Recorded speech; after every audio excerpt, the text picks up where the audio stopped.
back, everybody. My name is Mary. I'm with the Synthetic Grass Store. Today is video 5 of our series on artificial turf, giving you a little education on the process start to finish, and even going on as far as maintenance and warranty needs and what can happen to artificial turf is kind of what we're going to be talking about today.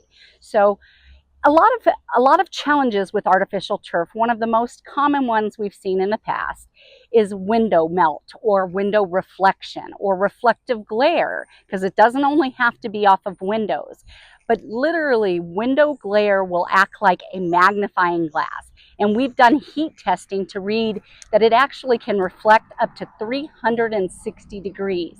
Whereas your standard polyethylene fiber, which most artificial turf is made out of, only has a melting point of right around 180 degrees. What that looks like when you see window melt is you can see in this specific product where the green fibers, which used to be nice and long like this, have kind of dissipated, and now you're getting down to the secondary fiber, which in this product could be a polyethylene, it could be a polypropylene. It just depends on the product itself. But this is one, for example, of window glare. You can also see on this one, this is a sample that literally somebody laid something hot on. And so it just, that whether it was a piece of metal, whether it was a foot to a ladder, something of that nature just created a burn straight down the middle of that piece of turf. This specific product over here is showing what I call signs of fiber pull down. So you can see it's got a very inconsistent pull down of the fibers. Instead of being those nice long fluffy fibers we talked about, you can see how it's very inconsistent and kind of pulling in an unusual way.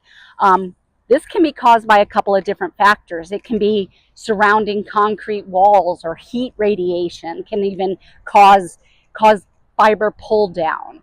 That you take up with the manufacturer. Other things like window glare, things of that nature, typically an outside force causing damage to your artificial turf is not covered under the manufacturer warranty. This type of one where I've got the fiber pull down is going to really be up to that manufacturer. So make sure you're asking the questions about what is covered under your artificial turf warranty. Now, these are kind of unusual circumstances that cause the artificial turf to be damaged. I've also seen where I've done full communities where I did HOA conversions. About a week or two after I had just done 32 front yards down in the Biltmore Shores area here in Phoenix, Arizona, I got a call from a few of the homeowners in the community, and they're like, "Mary, something's wrong with this artificial turf." Well, I went out there to inspect to see what exactly was going on, and I don't have an example of it for today, but all over the place there were these little crop circle looking damage marks throughout the artificial turf. I had to ponder kind of really hard and think, what could be causing that? Well, it ended up being something as simple as the landscaper who was trimming the trees near the artificial turf was used to just setting his hot mower or blower down on down on the natural grass, and it wouldn't cause damage to the natural grass, but it will damage artificial turf. What is covered under a warranty claim with the manufacturer? What typically is going to be covered is the backing, making sure these fibers just aren't pulling out. You're also looking for color steadfastness. Typically the color is usually warranted less than 10% for the life expectancy of the artificial turf. And again, consult your manufacturer's warranty for what that time period is.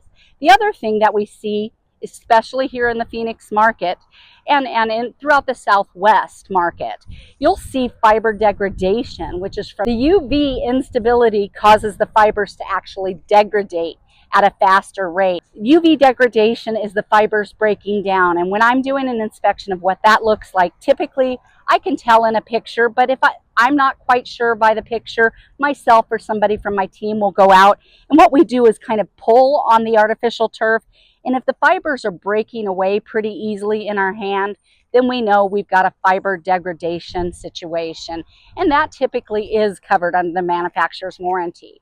What is typically not covered under the manufacturer's warranty is your labor, so be very, very aware. What is your labor warranty compared to your artificial turf warranty? Manufacturers of artificial turf have a range of anywhere from 5 years to, I've seen a lifetime warranty on artificial turf. It's important to understand the things that are covered and for what time period. Some warranties are prorated, so years 1 to 3 you get 100% coverage. 3 to 5 it may be a different proration. So be aware of your proration period on your artificial turf and what is covered for you. That's a wrap of video 5, window burn and warranty claims. Whether you're refreshing your turf knowledge or just getting started, the Synthetic Grass Store is here to support you every step of the way. Thank you.